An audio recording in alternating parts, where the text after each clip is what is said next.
بسم اللہ. سبق نمبر 5، چوتھا سال مکی دور کا. کھلی تبلیغ.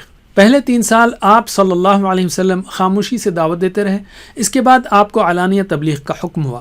آپ نے رشتہ داروں کو دعوت دی، لیکن ابو لہب نے مخالفت کی. صفا پر لوگوں کو بلایا، ابو لہب نے مخالفت کی. اکثریت نے قبول نہیں کیا. قریش نے کن طریقوں سے مخالفت کی؟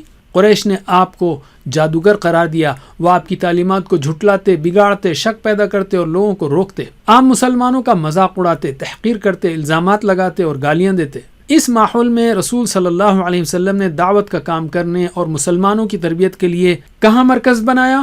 دار ارقم کو.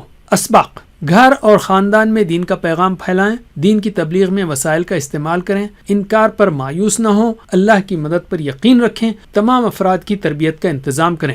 تو چوتھے سال کے اہم واقعات ہیں کھلی تبلیغ، مخالفت، دار ارقم. تفصیل کے لیے دیکھیے ہماری 5 منٹ سیریز یوٹیوب پر.